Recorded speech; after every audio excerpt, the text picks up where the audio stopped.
Guayo, Denis Dresser y Lorenzo Meyer en Aristegui en Vivo.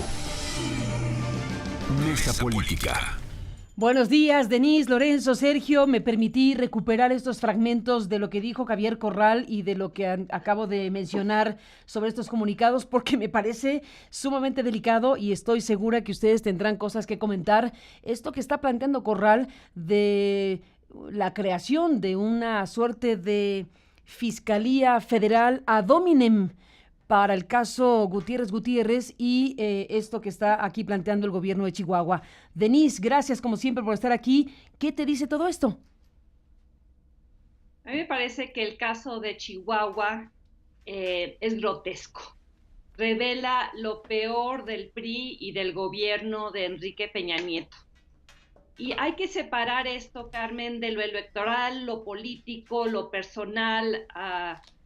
Hay que separar esto de los argumentos de quienes dicen que esto es puramente electoral, que busca apoyar al frente, etcétera. Eso es absolutamente falso, porque en Chihuahua lo que ocurre es que se gesta uno de los casos de confrontación y exhibición más importantes del viejo régimen en las últimas décadas. Lo hemos visto con las mentiras que ha dicho la Secretaría de Hacienda y Crédito Público con respecto al dinero que se le debe a Chihuahua. Un día dicen que les dieron las cuentas equivocadas, después que se les acabó el dinero, después que sí se los entregaron. Hemos visto las contradicciones de los empleados de la Secretaría de Hacienda y Crédito Público retorciéndose para intentar dar una explicación creíble que no tienen. Y hemos visto la politización de las autoridades financieras estrangulando a un Estado porque intenta combatir la corrupción y exhibirla en un caso que involucra a altos funcionarios priistas y operadores del gobierno. Este es un gobierno, el de Peña Nieto, que gobierna por chantaje y vía la venganza. Y ahora la cereza en el pastel, el quitarle el caso de Alejandro Gutiérrez a la Fiscalía de Chihuahua, porque hay una explicación muy obvia. Alejandro Gutiérrez es una especie de bomba a punto de estallar. Alejandro Gutiérrez, en el juicio que se le lleva, está comenzando a revelar lo que ya muchos han dicho, el modus operandi del PRI, la forma en la cual Hacienda enviaba fondos a los estados, esos estados contrataban empresas fantasma, después esas empresas se cerraban y los fondos se canalizaban a elecciones donde el PRI necesitaba los recursos porque enfrentaba contiendas muy reñidas. ¿Y por qué quieren arrebatarle a Chihuahua el caso de Alejandro Gutiérrez? Porque Alejandro Gutiérrez tiene mucho que decir y muchas personas a las cuales involucrar. Todos los caminos de Alejandro Gutiérrez conducen a Manlio Fabio Beltrones, que ha sido uno de los políticos más perennes, permanentes, presentes en la vida política del país en las últimas décadas, involucrado en muchas operaciones cuestionables, autor intelectual, se dice, de esta triangulación, y alguien que ahora está exigiendo, porque conoce los esqueletos en el closet de toda la clase política, está exigiendo que se le proteja. Al igual que Luis Videgaray, los caminos de Alejandro Gutiérrez también conducen a Luis Videgaray. Y por eso ese intento de protección que involucra quitarle a la Fiscalía de Chihuahua el caso de Alejandro Gutiérrez, mandarlo a un penal federal para después eventualmente o dejarlo en libertad o que desaparezca, que salga del país. Y están usando como argumento para quitarle a la Fiscalía de Chihuahua el caso el supuesto hecho de que fue torturado. Cuando el propio gobierno de Javier Corral ha insistido en que, pues, que venga la CNDH, que se le apliquen los protocolos de Estambul, que además el juicio es público, Carmen. El juicio es oral, ahí está el juicio al escrutinio de la opinión pública, donde si hubiera, pues yo creo que una sola evidencia de tortura ya el juez la habría detectado.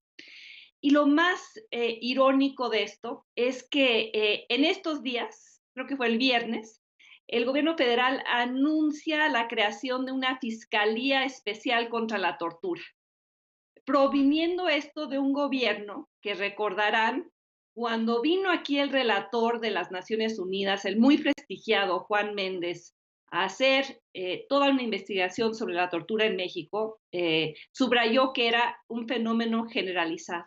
A partir de entonces, el gobierno de Enrique Peña Nieto se dedicó a desacreditar a Juan Méndez, a decir que tenía agenda política, que estaba vinculado con grupos de izquierda, que era absolutamente falso que hubiera tortura generalizada, y no lo dejaron regresar al país para continuar con su investigación.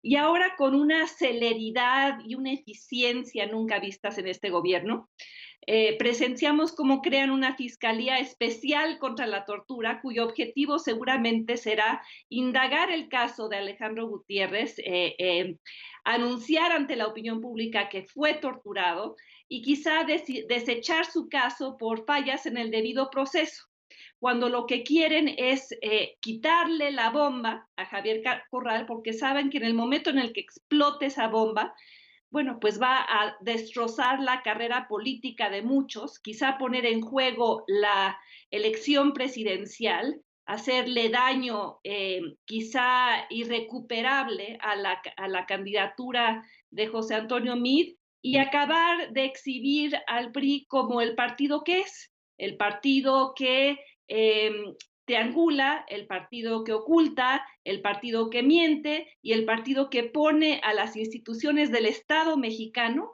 a disposición de un partido cuando le conviene.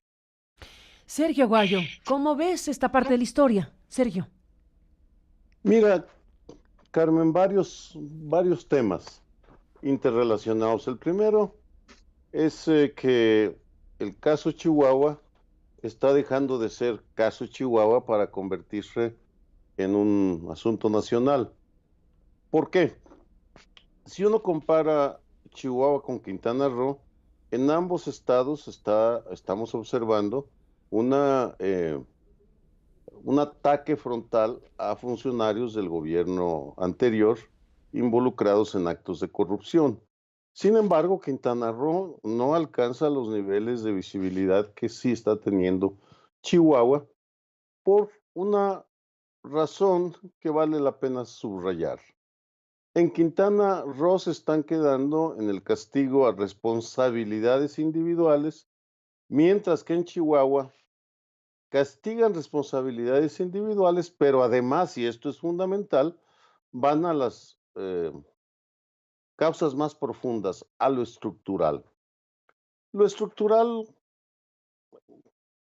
digámoslo con todas sus letras, es el uso con motivaciones políticas del presupuesto de egresos de la Federación.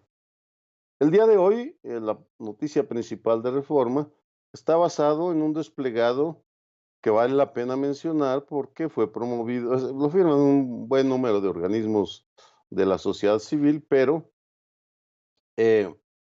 fue encabezado por la Confederación Patronal de Empresarios Mexicanos, la Coparmex, Mexicanos contra la Corrupción y la Impunidad, el Instituto Mexicano de la Competitividad, Transparencia Mexicana, etcétera.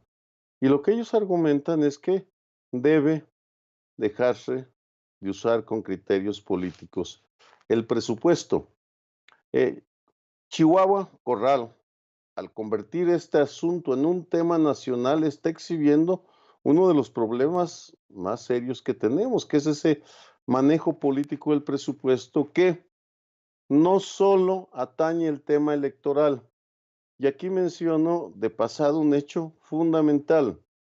Hay indicios que en temas de seguridad, la Secretaría de Hacienda también manejó con criterios políticos la asignación de presupuestos. Me comentaban de manera extraoficial que la animadversión entre Luis Videgaray, el equipo de Luis Videgaray, de Meade y de ese grupo se enojan cuando uno lo dice, pero sí de tecnócratas, porque su raíz es la misma. No que todos los tecnócratas sean iguales, pero estos tecnócratas ligados al PRI sí tienen un patrón común, que comentaré otro día si hay tiempo. Como Luis Videgaray y ese grupo estaban en guerra con Osorio Chong, el titular de Gobernación, al parecer, esa sería una de las razones para que en 2017 se dedicara 0 pesos al programa de prevención del delito, que fue uno de los grandes logros o uno de los grandes avances en la estrategia de combate al crimen organizado de esta presidencia. En suma, Chihuahua, Corral, están convirtiéndose en noticia nacional porque están atacando de frente uno de los grandes problemas nacionales, el uso con propósitos políticos del presupuesto de egresos de la Federación. Lorenzo Meyer. Sí, Sergio, gracias. Lorenzo Meyer, bueno, estamos aquí frente a esto donde por un lado, dice Corral, estamos con una treta de la PGR para llevarse al reo, ¿no? El hecho de que el abogado de Gutiérrez, Antonio Collado Moselo, haya declarado públicamente en un medio en Chihuahua que ya había sido trasladado sin que eso hubiera ocurrido, nos habla del tipo de cosas de lo que estamos hablando, por un lado. Y por otro lado, efectivamente llama muchísimo la atención y es para subrayarse el hecho de esta creación de una fiscalía especial que tiene toda la pinta de haber sido creada precisamente para tener la competencia legal que hoy no tiene la Federación para atraer precisamente por casos de tortura. Vaya circunstancia donde aparece en escena, déjame subrayar otra vez este punto, la CNDH. La CNDH ya fue, y está en la CNDH en este momento la varita mágica para saber, para decir si hubo o no tortura. Vaya punto que vive el Organismo Nacional de Derechos Humanos en México, Lorenzo, entre otras cosas. Sí, Carmen, vamos a un punto de discusión viejo. Hace ya mucho tiempo me pareció que era apropiado llamar al PRI partido de Estado. Había sido creado prácticamente desde ahí. Claro que cuando Calles lo creó ya no era presidente, pero tenía todo el control del nuevo Estado mexicano. Se supone que con el cambio en el año 2000, antes, dejó de ser eso, que ahora los partidos tienen un ingreso el Estado provee ese ingreso, pero se lo provee a todos, unos más que a otros, pero en fin. Sin embargo, el origen de un partido, pues ya lo dijeron los clásicos, no se le quita nunca. Y aquí, dentro de la pluralidad actual, el PRI sigue siendo un partido del Estado, de Estado. Ya tiene que competir, pero cuando está de regreso en el poder a partir del 2012, el Estado lo mantiene como algo suyo y la Secretaría de Hacienda, entonces, se permite este uso de sus poderes para ser parte central del esquema, de ese esquema en donde se creaban empresas ficticias, se les daba dinero, luego desaparecían las empresas y el dinero ya, como sabemos, iba a dar al PRI. Entonces el PRI sigue siendo un partido de Estado sin el Estado. El PRI realmente se encuentra en dificultades. ¿Cómo es que regresó al poder en el 2012? Bueno, se puede decir, ya no tenía el Estado de su parte. El PAN estaba en el poder, pero en los estados seguía siendo lo que siempre fue. Y entonces ahí el Estado de México de Peña Nieto, el Estado de Hidalgo de Osorio Chong, el Estado de Veracruz, Coahuila, etcétera, a un nivel más bajo, seguían funcionando como funcionaban antes. Pasaban recursos públicos de manera ilegal e ilegítima al PRI. Sigue siendo el caso. La Fiscalía Especial que están creando es la otra cara de la moneda. Además de recursos económicos, le van a dar ahora un uso fuerte al gobierno federal para arrebatarle al prisionero, al acusado, al gobierno de Chihuahua y como ya lo señalaste tú, como ya lo señaló Corral, como lo señala Denise, una vez que se lo quiten al gobierno de Chihuahua, pues pasa al Estado, al gobierno federal, y de ahí solo Dios que pase. Sigue siendo el PRI un partido de Estado, a diferentes niveles, con diferentes intensidades, pero pareciera que no puede vivir por sí mismo. Si lo dejaran vivir, incluso con los montones de millones de pesos que le da el Instituto Nacional Electoral, pues no hubiera llegado a tener el gobierno, a mantener, a retener el gobierno del Estado de México. Fue la enorme inversión que hicieron las secretarías de Estado y los manejos ilegítimos al final en la compra y coacción del voto. El PRI probablemente no pueda vivir ya sin eso. Es como un adicto. Ya se inyectó los recursos por vías legales e ilegales, legítimas e ilegítimas del Estado. Y entonces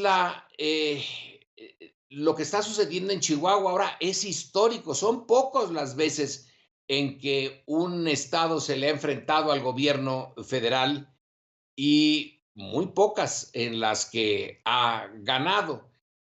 En el caso de 1920, bueno, pues porque tenía el estado de Sonora que se enfrenta al gobierno federal, ni más ni menos que a Obregón de su lado, y con Obregón a poco más de la mitad del ejército federal, y así sí ganó Sonora, y ganó rotundamente. En el caso del gobierno de Tabasco, cuando se enfrenta con Zedillo, ya al final del ciclo, cuando ya va a dejar de tener el control exclusivo de Los Pinos, pues también Madrazo le ganó a Zedillo, se impuso y listo. Este es un nuevo caso de los poquitos, de ese puñado de casos en que los estados se enfrentan al gobierno federal. Aquí se enfrenta sin el ejército, como en el caso de 1920. No es del mismo partido que el gobierno federal, como era Zedillo y Madrazo. Este es un enfrentamiento realmente nuevo, en donde un partido de oposición logra el gobierno de Chihuahua, desentraña uno de los, pues no es misterio, porque todos sabíamos que los dineros federales se iban al Partido Revolucionario Institucional, pero los desmenuza. Ahora bien, ya está claro, ya aun si ahorita se detuviera todo, ya sabemos cómo se hizo. El punto último es que en vísperas de las elecciones, el gobierno federal quiere quitarle a Corral esta victoria y evitar que se siga sabiendo más de la parte fina del manejo que se hizo de los recursos federales. Supongamos que el gobierno federal encabezado por Peña Nieto tiene éxito. Ya la parte medular, la legitimidad, ya no la tiene. Entonces, ¿qué es lo que busca? ¿Qué es lo que busca con esta fiscalía especial? Bueno, ya no la credibilidad, porque le importa un pepino. Ahora va a decir, yo me quedo con el prisionero y a ver, quítenmelo. Nadie le va a creer, bueno, algunos, que hubo tortura de por medio y faltó, Carmen, lo que hoy destaca la jornada. Que se acusa a funcionarios del gobierno de Corral de pedir, creo que 90 millones de pesos a posibles implicados en este proceso, y lo va a acusar de andar extorsionando a pobres e inocentes personajes de la política local, y va ahí otra amenaza, la acusación de extorsión.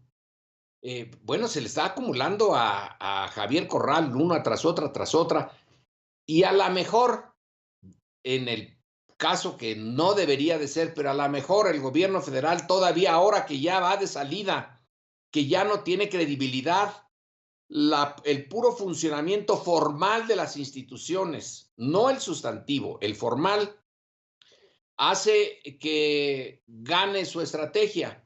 Ya no hay forma de ganar la credibilidad. Esa ya la perdió. Entonces, lo que estamos viendo es una serie de maniobras, esto de crear la Fiscalía Especial, que ya no tienen credibilidad, pero también que ya no les importa. Están casi diciéndonos, echándonos en nuestra cara, bueno, lo hacemos porque podemos, ¿y qué? A ver, vamos a ir por ese prisionero, y yo creo que si es necesario, pues mandan al ejército para que entre al... No pueden hacer eso. No, imagínate que ¿no? manden. No, sería un A asalto. sacarlo de la prisión. Tiene que ser una porque orden tengan judicial. una orden. No puede ser el ejército que vaya por un reo, se lo lleve y se lo entregue. ¿A quién? No. Eso sí ya sería bueno, el exceso, Ponle ya estaríamos ponle en a un... la Policía Federal. No, tiene Pero que si haber ya una están orden jugando judicial. el último cartucho. ¿Cómo? Si ya están en estas, Ya nada ¿qué más de los puede oírte se me... detener? Oye, A ver, Lorenzo, es que nada más de oírte se me pararon los pelos de punta. Imagínate qué sería eso. pues a mí no se me pararon porque ya no tengo, pero Pero es gravísimo. el punto es que ya están en una confrontación a fondo. Sí, eso no hay duda. La confrontación creación de la es Fiscalía importante. ad hominem, esta creación de la Fiscalía ex profeso y todo lo que acabamos de mencionar es evidente, pero tiene que guardar mínimamente las formas para efectos de el traslado de un reo hacia el ámbito federal, si es No que te lo logra. preocupes, las formas las van a guardar, van a decir el gobierno federal tiene el derecho, el gobierno del estado se opone, el gobierno federal usa su derecho. Bueno, ponle no el ejército, entonces ponle a la Policía Federal, ponle lo que quieras. Pero la fuerza está detrás, como la fuerza está detrás de todo proceso político, claro, en el 99.9% de los procesos políticos no se usa la fuerza, pero está detrás, está como la última razón del Estado. Esto está poniéndose en unas condiciones en que aquí, en muy poco tiempo, o gana el gobierno federal o gana el gobierno de Chihuahua. Y si gana el gobierno de Chihuahua, que es lo que desearíamos, lo que esperamos, lo que hemos deseado por mucho tiempo, el desenlace va a ser muy negativo para Peña Nieto. Entonces están dispuestos a jugar a fondo. Ojalá me equivoque y tengas tú toda la razón. Y a mí ya los pelos no se me paran de punta, a ti sí, entonces eso es un indicador Se me paran los pelos de de que punta no porque van a dijiste, llegar tan lejos. porque dijiste, supongo que metafóricamente, que mandarían al ejército por el reo. Eso supongo que era una metáfora, Lorenzo. ¿Tú crees? No. Pues si no, ya está la ley de seguridad interior y ya se ve que el ejército ya toma no podrían hacer decisiones. eso. Bueno, están haciendo muchas otras cosas terribles antes de llegar a un punto del extremo que tú estás planteando de con el ejército ir por el reo, arrancarlo de esa manera del ámbito de la competencia chihuahuense. Bueno, pues han creado una fiscalía, han procedido judicialmente, han ido a la CNDH a presentar una queja, han hecho que la CNDH acuda a Chihuahua, en fin.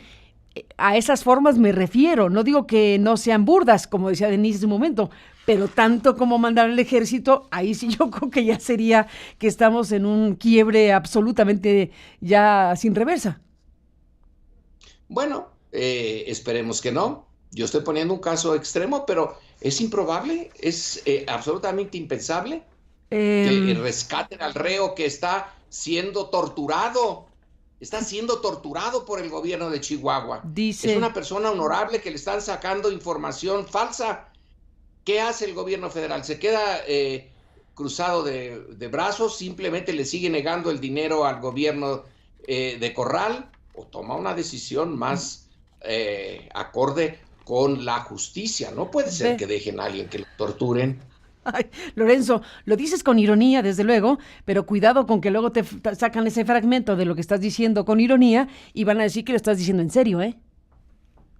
Pero como yo no tengo ningún poder, yo puedo decir lo que se me dé la gana. Pero el punto es la credibilidad. El punto es clarísimo, lo que tú dices es clarísimo, y en las cosas que estamos viendo, veo la cara de Denise que le urge decir algo sobre lo que estás planteando porque estabas reaccionando sobre este tema, pero déjenme agregar lo que dijo Renato Sales el fin de semana.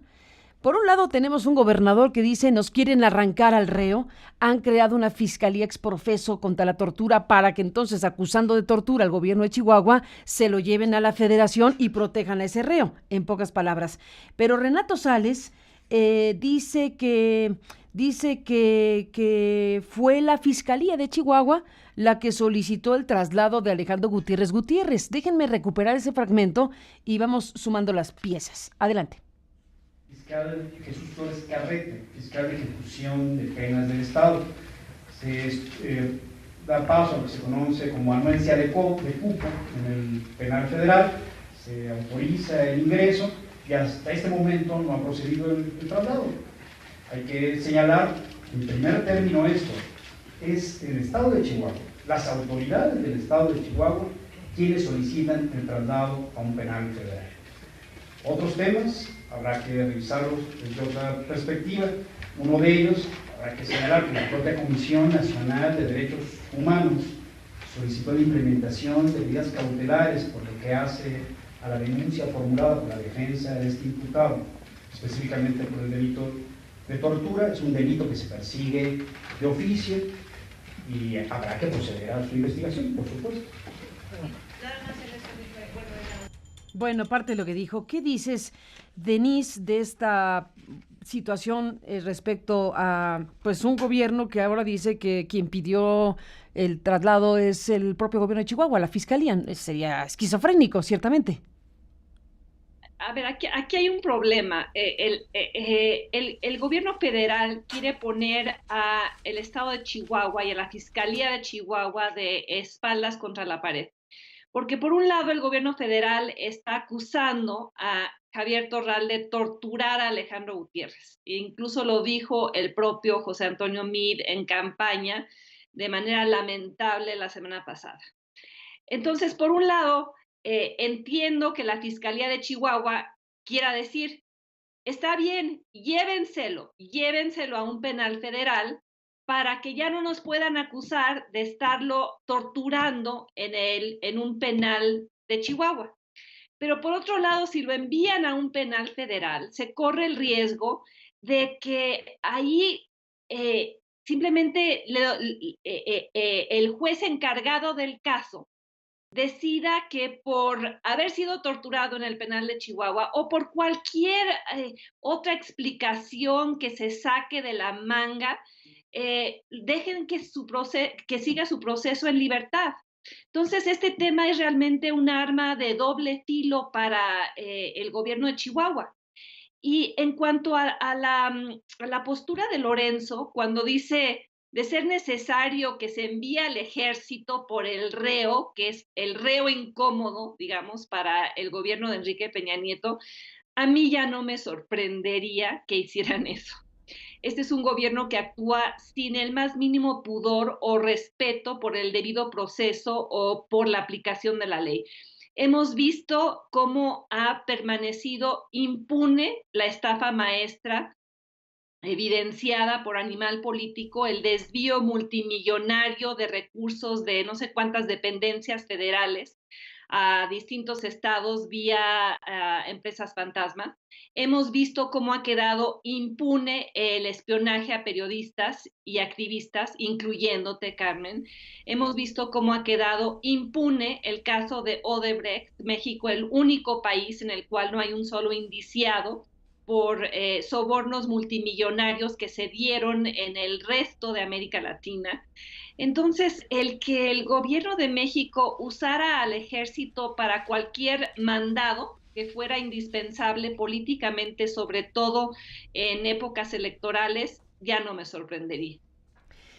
Pues Sergio Aguayo, aquí volvemos a tratar de recuperar todas estas piezas.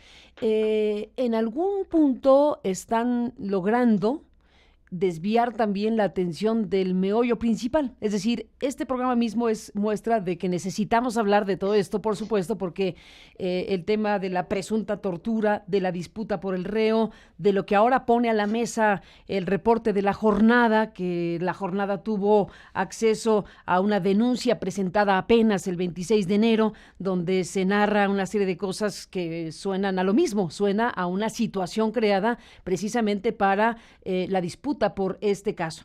Y todos estos flancos que se van abriendo nos van alejando del análisis, de la revisión y de la discusión del meollo principal, que es la propia investigación judicial que se lleva en la Fiscalía del Estado de Chihuahua.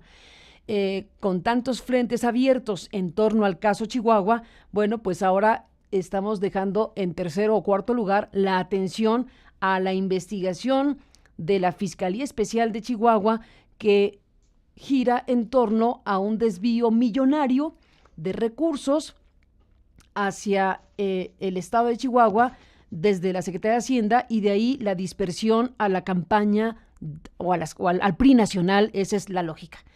Y entonces yo digo, bueno, vamos poniéndole también prioridad al asunto, porque ¿qué nos dice? Y volvemos a ese punto de origen, ¿qué nos dice la imagen de José Antonio Meade elogiando a Beltrones en público en algo que uno dice, ¿le hace un favor eso a Meade? ¿Le ayuda a la campaña del PRI en este contexto de cosas salir en defensa de Beltrones? Deme un segundo y recuperamos este instante y los invito a que analicemos esta parte de la historia.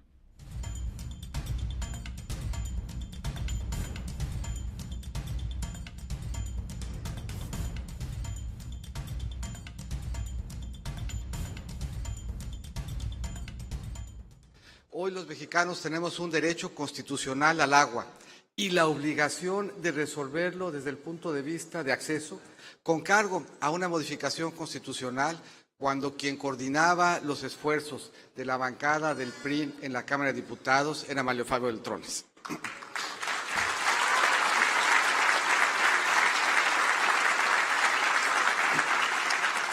La primera vez que estuve en Sonora, Manlio, por diferentes razones de ustedes conocidas, con cargo a las cuales le ofrecimos oraciones y solidaridad, no estuvo. Entonces dije, yo repito, es un político talentoso, es un político generoso, es un político de consensos y de visión de Estado, y es un político del que yo me siento muy orgulloso de ser amigo. Muchas gracias.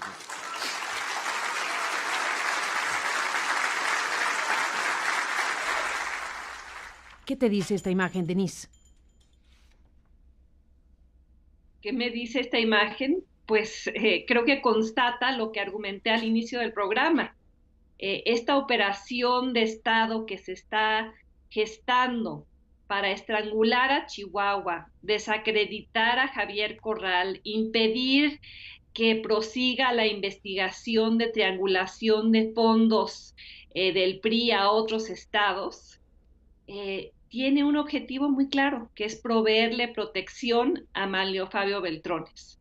Beltrones, el especie de Rasputín mexicano que lleva años susurrándole en el oído a los distintos príncipes que han ocupado la silla presidencial en este país, con una larga historia vinculada incluso a, bueno, todo lo que tuvo que ver con el asesinato de Colosio, la aparición repentina de Manlio Fabio Beltrones ahí, los señalamientos del New York Times con respecto a sus vínculos con el narcotráfico, la forma en la cual ha apoyado o saboteado la carrera de distintos políticos, las operaciones que ha liderado en el Senado y en la Cámara de Diputados.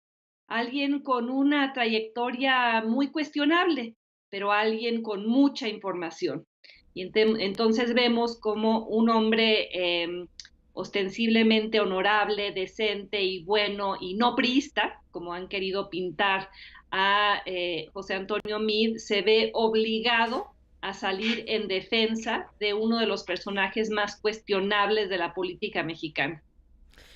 Sergio, ¿qué te dice a ti esta imagen? No es cualquier cosa que el precandidato del PRI a la presidencia, bueno, salga en defensa de Beltrones en un contexto como este.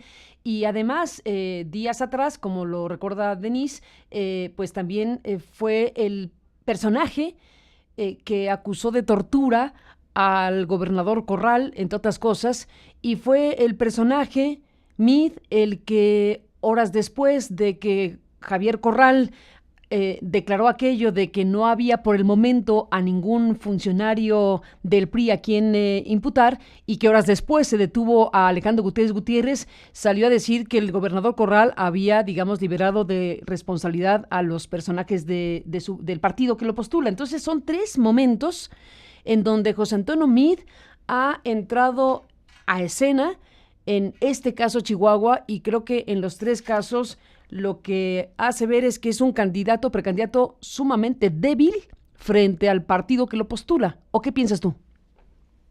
Mira, lo señalas bien. ¿Qué me dice? Me dice, nos muestra la contradicción de fondo en la que está atrapado José Antonio Meade. Porque Meade tiene dos discursos. Cuando uno revisa lo que va diciendo por toda la República, son dos discursos. Uno es el Meade autónomo, independiente, que hace planteamientos concretos, que critica, que se va a fondo. Otro es el Meade atrapado por la retórica, por la lógica, por la red de intereses priistas.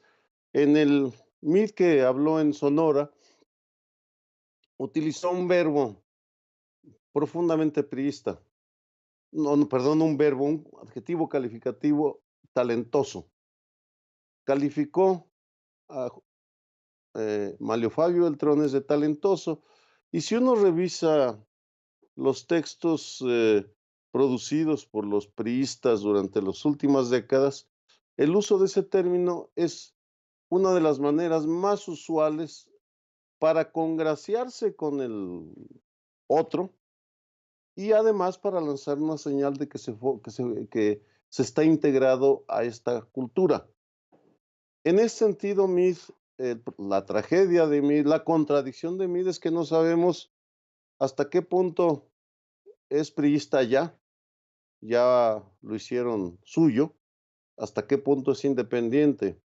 Y en ese sentido regreso al tema de fondo. El reo incómodo es parte de un sainete bastante burdo. En el fondo, y coincido contigo, Carmen, no debemos desviarnos del centro del problema. El caso Chihuahua, lo que está sacando a la luz es el uso político de los fondos públicos, es el uso político de la Secretaría de Hacienda como gran operadora política. En ese sentido, y eso tal vez me conduce inmediatamente a Meade. Meade fue secretario de Hacienda. Meade estaba ahí, por ejemplo, cuando le quitaron todos los recursos a la Subsecretaría de Prevención. Eso es lo central del caso Chihuahua para las reglas corruptas del sistema político mexicano, el uso de los fondos públicos para propósitos políticos. Y ahí nos debemos quedar, en el dinero.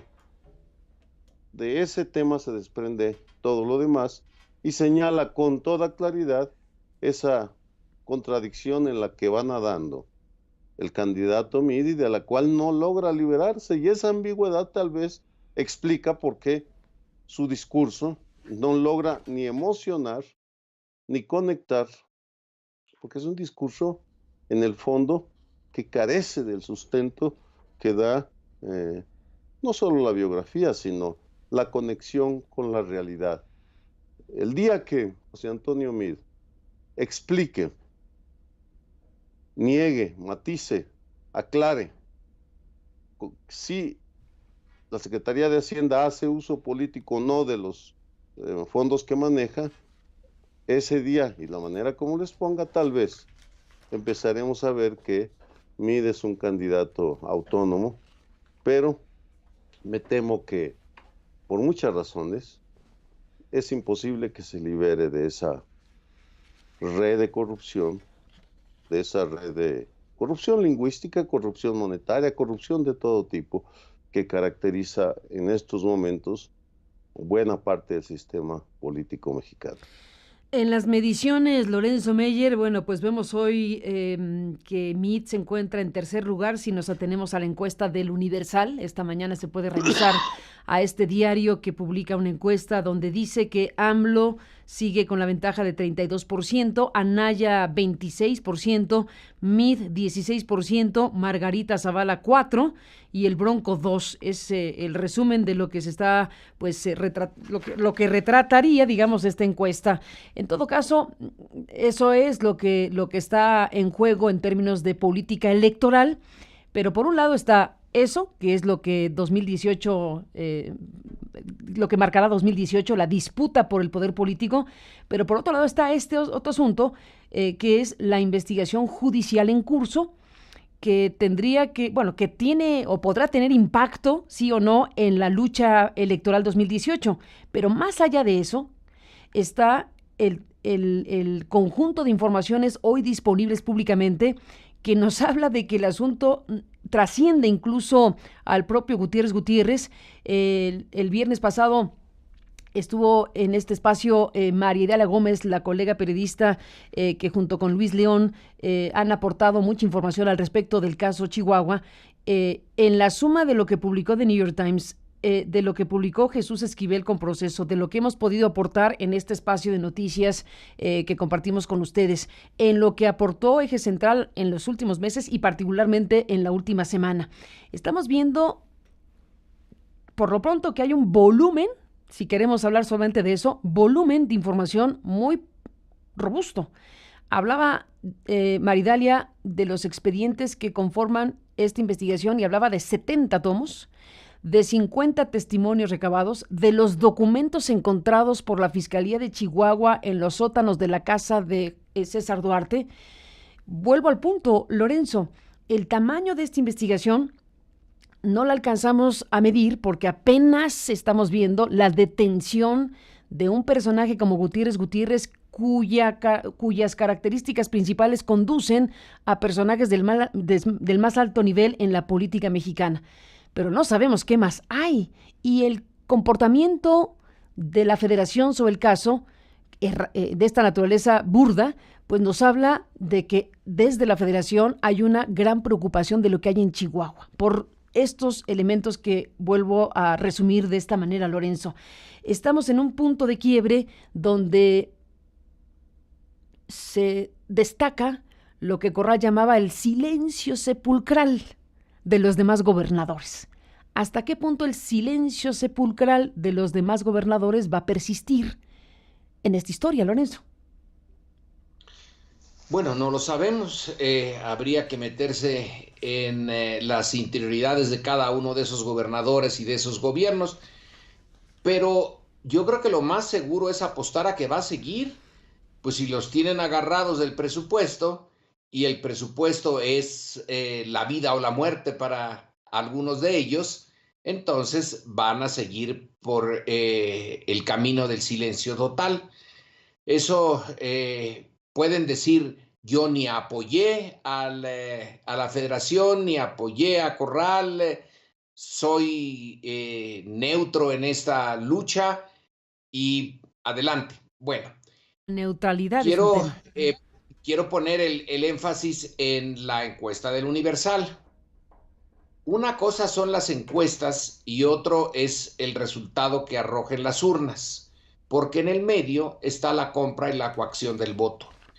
Las encuestas reflejan lo que la muestra representativa dice, pero lo que dicen muchos en esa muestra representativa es su opinión libre. Pero ¿qué tal cuando llegue alguien y les dice, fíjate que hay 1,000 pesos, 1,500 pesos por tu voto? Entonces no importa lo que ellos hayan dicho en la encuesta. Ahí hay otro elemento muy fuerte, incentivos enormemente poderosos para cambiar de opinión. Y ese cambio de opinión está sustentado en los recursos extras que puede tener un partido y que es en gran medida lo que está en la discusión del caso de Chihuahua. Tú puedes meter unas millonadas extras a un candidato desinflado y hacerlo importantísimo. El caso del Estado de México es el último ejemplo, no el único. Entonces, esta encuesta, y van a seguir habiendo encuestas similares, nos dicen que hay en realidad una lucha entre dos candidatos, entre Anaya y López Obrador. Pero todavía es tiempo de que esa maquinaria tan bien aceitada, tan vieja, tan interesante, esa es en la que deberíamos de meternos, pero es muy difícil.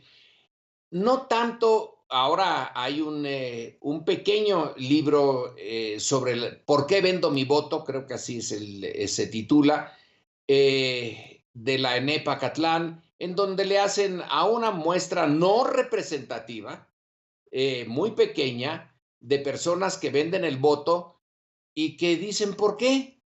Uno de ellos dice, bueno, pues con esos 1,000 y tantos pesos pude sacar a mi familia a pasear o necesitaba yo para los cuadernos de la hija, etcétera. Todos saben que está mal la venta del voto, no son inocentes. Si hubiera otras circunstancias no lo venderían, pero lo venden. ¿Y cuántos votos se logren comprar en las capas más necesitadas de la sociedad mexicana? Pues depende de cuánto dinero les den. Ahora, el dinero no es solamente para la compra del voto, sino para el pago de los cuadros de la maquinaria que van a buscar a estos votantes. Porque hay un intermediario allí que también cuesta un montón de dinero. Las personas que viven en esas zonas, que conocen a sus vecinos, a los posibles votantes, y que los contactan y les dan el dinero. No porque se los den de inmediato, ¿eh? Es bien interesante la fórmula. Primero te hacen la promesa, luego a veces te dan un poquito, pero hasta que queda comprobado que votaste por el partido que deberías, y no es solamente el PRI, en ese trabajo de Acatlán, pues también sale el PRD, que copia mucho de esto. Pero vuelvo al punto, aquí se necesita un montón de dinero, y ese montón de dinero, pues lo puede dar Hacienda, y no es solo para la persona de escasos recursos que recibe el dinero, sino para esos miles de cuadros que son los intermediarios que también tienen que recibir y tienen que recibir más que el votante al que lo indujeron o le compraron el voto. Tiene que haber ahí una regadera de recursos y es posible que ese 16% que ahora tiene MID vaya subiendo. Se ve difícil, pero el dinero puede hacer esos milagros. La otra posibilidad es que en algún momento se decidan porque ya MID ya no. Y entonces, ¿quién es el mejor candidato para los que están interesados en mantener las cosas más o menos como están? Pues Anaya. Y entonces veremos otra campaña. Todavía no llega ese momento. Ahorita todavía están comprometidos con MID. Y por eso la dureza contra Chihuahua. Pero a lo mejor en un futuro ya no muy lejano, porque ya no queda mucho tiempo, se toma la decisión de que ya no es el candidato deseable. Y aquí, bueno, no estoy inventando nada. La idea viene elaborada por Julio Hernández López en la jornada de hoy, donde hace referencia a dos documentos. Las declaraciones que hace Salinas a El País hace unos días, sí, y lo de el jefe Diego en Proceso, en el último número de Proceso. Los dos puntos de vista con formas diferentes, cada personalidad ahí sí se refleja muy bien, es para empezar a pensar que a lo mejor es el momento en que estos personajes y las fuerzas que representan salten al lado de Anaya y que se olviden de Meade. Es una posibilidad, ¿no? La pone Julio Hernández y me parece bien interesante. Sin duda interesante. Denise, te tienes que ir. Un último comentario para cerrar esta mesa contigo. A mí me parece que, como lo dije al inicio, en Chihuahua se está dirimiendo pues el futuro del régimen mexicano y creo que los vituperios, la escalada de agresión, las maniobras institucionales por parte del gobierno federal para tratar de frenar lo que está ocurriendo en Chihuahua y lo que está revelando Javier Corral, que por cierto, tiene una base social significativa y una base intelectual analítica importante. El día de ayer, una coalición de organismos de la sociedad civil, incluyendo México Unido contra la Delincuencia, el Instituto Mexicano para la Competitividad, Causa en Común, México Evalúa, etcétera, suscriben un documento en el cual exigen que frene la discrecionalidad en el uso de los recursos públicos que Hacienda distribuye a los estados, el ramo 23, y que urge ya esclarecer la forma en la cual Hacienda distribuye el dinero, porque si queremos entender por qué la coalición sepulcral, el silencio sepulcral de los gobernadores que no acompañan a Corral en esta gesta, ahí está la respuesta. Hacienda usa los recursos públicos para recompensar y para amenazar. Y si hay gobernadores que querrían o estarían en posibilidad, digamos, política, anímica, de vocación democrática, de acompañar a Javier Corral en lo que está haciendo, Hacienda los calla, amenazándolos con cerrar la llave del dinero. Entonces, aquí está el elefante en la habitación, que es el uso político del dinero que Hacienda reparte, y pues no está de más recordarlo, ese dinero es del erario y proviene directamente de nuestros impuestos, y no creo que haya una sola persona que esté viendo el programa a quien le parecería bien que Hacienda reparta en función de filias y fobias políticas lo que es nuestro dinero. Pues ahí está, Denise. Gracias por estar aquí. Gracias a Sergio. Nos quedamos un momento.